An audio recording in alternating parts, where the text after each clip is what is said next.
So it was an interesting one. So when I was studying history of art, I actually was also studying Spanish alongside that.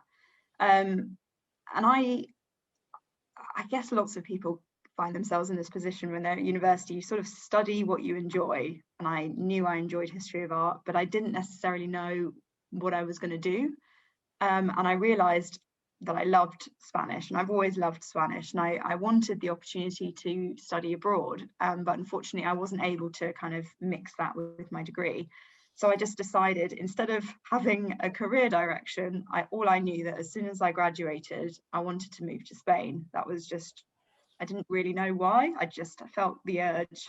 So I moved to Spain, and I was teaching English when I first got there. I did a TEFL teaching qualification, and I soon realized that I just needed to do a bit more. Like, I found myself not being challenged enough. It was satisfying, and I loved working with kids, but I just felt like, especially because I was newly graduated, I just had so much energy for new challenges.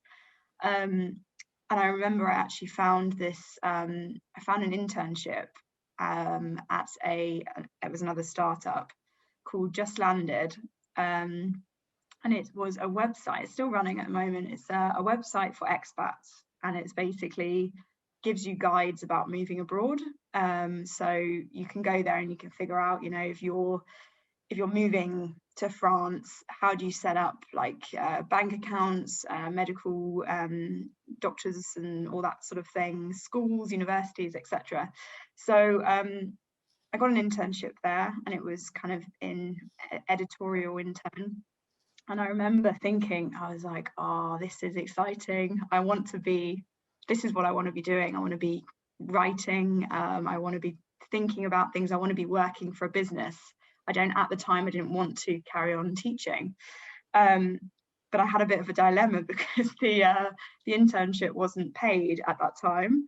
So I really needed to find something paid so that I could stay in Spain. That was my main objective. And I remember there was an opening for head of content at that company, and I put all my energy into applying for this role, even though I knew I wasn't particularly qualified for it. And I got really lucky, and I completely persisted with the CEO. I would not let him drop the subject. I spoke to him every single day, and I got this role, and that's kind of what started the journey. So I was very much in content marketing. We were running all the blogs that we had. We were basically making sure that all the content across the website was up to date. That we had these full kind of expat packages for, and I absolutely loved that. And then it got to the point where I wanted to move on, and I found another opportunity with another startup, and it was building a website and building a very similar startup kind of company, but again from scratch.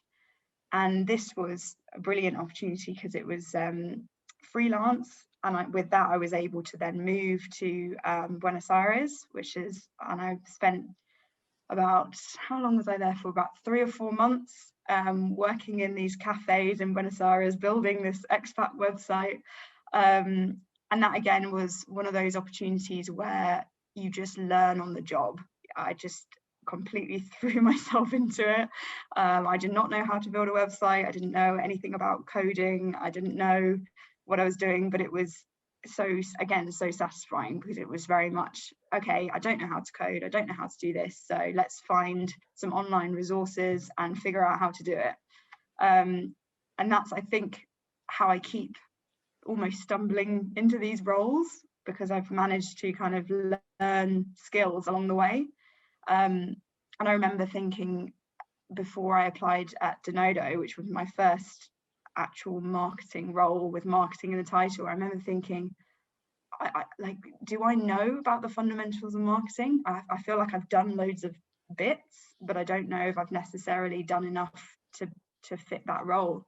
And I remember that's when I was kind of looking into all the different online resources, that things like HubSpot, they provide a whole load of online tutorials, and I did so many of those.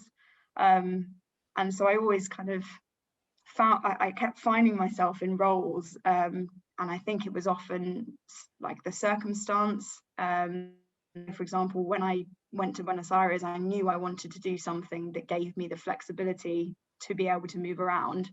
So the role I ended up in, it ended up in that way because that's what I was looking for. And then it, you know, I think that's how it kind of keeps moving.